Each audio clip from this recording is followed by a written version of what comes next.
Federal reserve दुनिया का सबसे पावरफुल सेंट्रल बैंक, एक ऐसा इंस्टीट्यूशन जिसके डिसीजन मात्र से स्टॉक मार्केट हिल जाती है, करेंसी गिर सकती है और आम आदमी के लोन के रेट्स अप और डाउन जाते हैं। Federal Reserve just releasing the minutes from its last meeting. इस कुर्सी पर बैठा चेयरमैन एक ऐसा इंसान होता है दोस्तों जिसके पास होती है अनइमेजिनेबल पावर। क्या आपको पता है कि इन चेयरमैन में से सबसे अमीर कौन था? आपका जवाब होगा Jerome Powell, right, current Fed chairman. लेकिन सच कुछ और है, जानने के बाद आप हैरान रह जाओगे।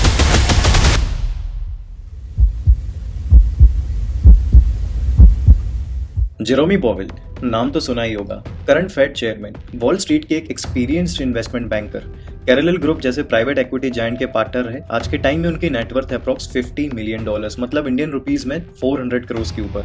आप सोचोगे हाँ यही तो सबसे वेल्दी चेयरमैन होंगे अब तक के, लेकिन हिस्ट्री के एक फेड चेयरमैन ऐसे थे जिनकी वेल्थ उस टाइम पावेल के कंपैरिजन में भी कहीं गुना ज्यादा थी, और वो नाम बहुत कम लोग जानते हैं। उनका नाम था यूजीन मेयर। यूजीन मेयर 1875 में कैलिफोर्निया में जन्मे। येल यूनिवर्सिटी से ग्रेजुएट करने के बाद उन्होंने अपना करियर शुरू किया फाइनेंस की फील्ड में। उनकी शुरुआती जॉब थी एक ब्रोकरेज फर्म में, लेकिन उन्होंने जल्द ही अपना नाम बना लिया as one of the sharpest minds on Wall Street. 1901 तक वो लजार्ड फ्रेरेस इन्वेस्टमेंट बैंक में काम कर रहे थे। यहीं से शुरुआत हुई उनकी दौलत कमाने की कहानी। लेकिन उन्होंने असली टर्न अराउंड तब किया अपना खुद का जब उन्होंने इन्वेस्टमेंट बैंकिंग फर्म एस्टेब्लिश करी।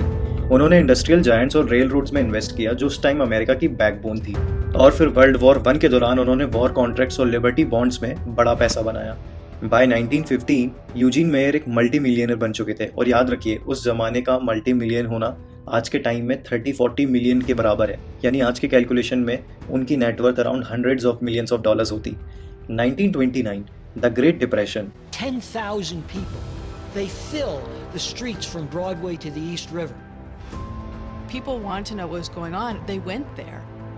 These huge crowds gathered around. 1929 the great depression, America के स्टॉक मार्केट्स कोलैप्स हो रहे थे, बैंक्स बंद हो रहे थे, लोग बेरोजगार हो रहे थे और सड़कों पर आकर प्रदर्शन कर रहे थे। It was very painful. इस क्राइसिस के बीच प्रेसिडेंट हर्बर्ट हूवर ने यूजीन मेयर को बुलाया। हर्बर्ट हूवर यूएस के 31st प्रेसिडेंट थे, जिन्होंने यूजीन मेयर को रिकंस्ट्रक्शन फाइनेंस कॉर्पोरेशन का हेड बना दिया, जिसका काम था बैंकिंग सिस्टम को बचाना इस डिप्रेशन के इकोनॉमिक स्लोडाउन से। और फिर 1930 में मेयर बन गए फेडरल रिजर्व के गवर्नर। सोचिए, एक इंसान जो ऑलरेडी वॉल स्ट्रीट का रिचेस्ट बैंकर था अब बन गया सेंट्रल बैंक का बॉस। ये कॉम्बिनेशन था पैसा प्लस पावर का, जो हिस्ट्री में बहुत रेयर होता है। लेकिन 1933 में सिर्फ 3 साल बाद यूजीन मेयर ने फेड से रिजाइन कर दिया। क्या उनके पॉलिसीज कंट्रोवर्शियल थे? हाँ, कई हिस्टोरियंस कहते हैं कि उनका फोकस ज्यादातर फाइनेंशियल इंस्टीट्यूशंस बस को बचाने पर था इंस्टेड ऑफ आम आदमी की सफरिंग। लेकिन यूजीन मेयर की कहानी यहीं खत्म नहीं होती। फेड के बाद उन्होंने एक ऐसा स्टेप लिया जिससे उनकी लेगेसी और भी पावरफुल बन गई। उन्होंने खरीद लिया एक bankrupt newspaper the Washington post, जिसे उन्होंने एक स्ट्रगलिंग पेपर से ट्रांसफॉर्म करके अमेरिका का सबसे इन्फ्लुएंशियल न्यूज़पेपर बना दिया। सोचिए, एक आदमी जिसके पास पहले से ही वॉल स्ट्रीट का पैसा था, एक्सेस था, फिर अमेरिका के सेंट्रल बैंक की कुर्सी, और अब एक मीडिया एम्पायर भी। Finance plus politics plus media, तीनों पिलर्स यूजीन मेयर के कंट्रोल में आ गए थे। यूजीन मेयर की नेटवर्थ उस टाइम के लिए एस्टॉनिशिंग थी।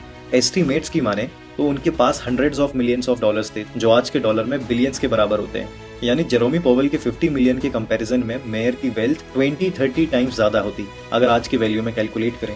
उनकी फैमिली ने वॉशिंगटन पोस्ट को डेकेड्स तक कंट्रोल किया। उनकी बेटी Katharine Graham later became one of the most powerful women in American media, और इस तरह मेयर का नाम एक हिडन जायंट बन गया। फाइनेंस, पॉलिटिक्स और जर्नलिज्म, तीनों जगह अपना डीप इम्पैक्ट छोड़कर। तो दोस्तों, जब भी आप किसी को बोलते सुनो कि जेरोमी पावेल सबसे वेल्दी फेड चेयरमैन है, उन्हें बता दीजिए नहीं, हिस्ट्री का असली वेल्दीएस्ट फेडरल रिजर्व चेयरमैन थे यूजीन मेयर। एक ऐसे इंसान जिसके पास था पैसा, पावर और मीडिया सब एक साथ। और यही कहानी हमें दिखाती है कि कभी कभी फाइनेंशियल हिस्ट्री के सबसे बड़े सीक्रेट्स लोगों की यादों में छुपे रह जाते हैं। अगर आपको ऐसी फाइनेंशियल मिस्ट्रीज पसंद आती हो तो लाइक, शेयर और सब्सक्राइब जरूर करें, क्योंकि मनी की दुनिया में कहानियां कभी भी सिंपल नहीं होती, और राधिका रिसर्च कैपिटल इस चैनल पे हम उन्हें ही सुलझाते हैं।